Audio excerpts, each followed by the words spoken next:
Hey guys, so we would be exploring GKE more in this lecture. Now that we have the cluster, it's time to have a quick look on it.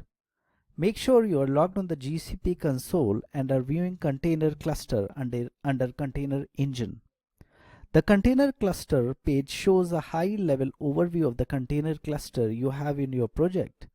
The figure, the diagram or the table at the top of the screen right now, which you can see, shows a single cluster with 3 nodes running version 1.7.6 of Kubernetes.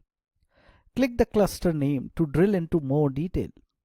Figure 3.6, which is the one below, shows a screenshot of some of the details you can view.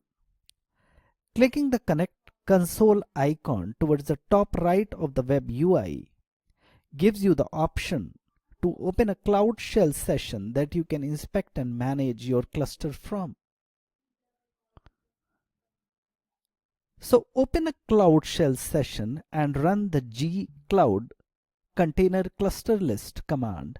This will show you the same basic cluster information that you saw on the container cluster web view in the previous figure. So let me go to the next screen. So the output above has been clipped to make it more readable. If you click Connect and choose the Show gcloud command option, you will be presented with the commands needed to configure kubectl to talk to the cluster. Copy and paste those commands into the Cloud Shell session so that you can manage your Kubernetes cluster with kubectl1. Run a kubectl get node command to list the nodes in the cluster, as you can see on the screen here. So now we are done. You know now how to create production grade Kubernetes cluster using Google Container Engine. You also know how to inspect it and connect to it. Now installing Kubernetes in AWS. So there's more than one way to install Kubernetes in AWS. In this lecture, we are going to show you how to do it using the kops tool that is under active development. So there is a constant change happening to it.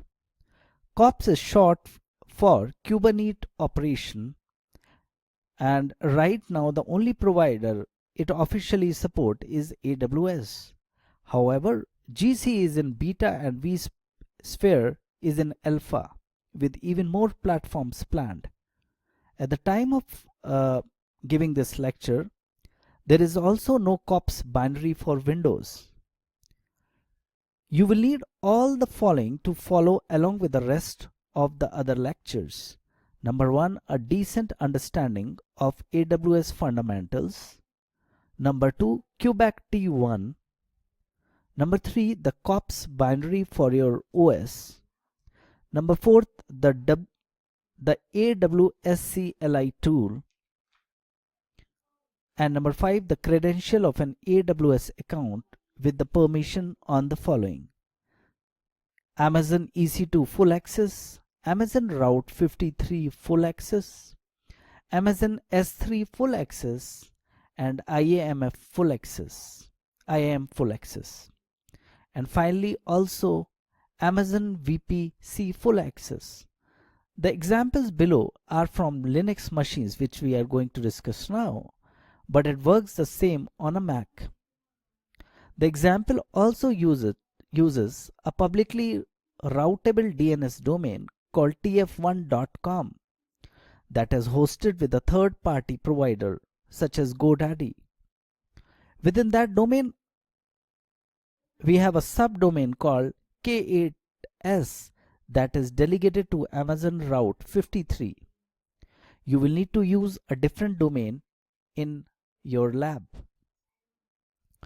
So now coming on to the procedure for Linux machine. It's a 4-step process. First, use the following command to download the latest kubeactive1 binary to your home directory, which you can see here. The command above is single command, but it's quite long and will wrap over multiple lines in the book and insert backlashes at the end of each printed line. These backlashes are not part of the command. Step number 2, make the downloaded binary executable, which I have done here. Step number 3, add it to a directory in your path, which you can see here. And final step would be run a kubeactive1 command to make sure it's installed and working. So that's it for this lecture. In the next lecture, we would be talking about more downloading and installing kops. Thank you.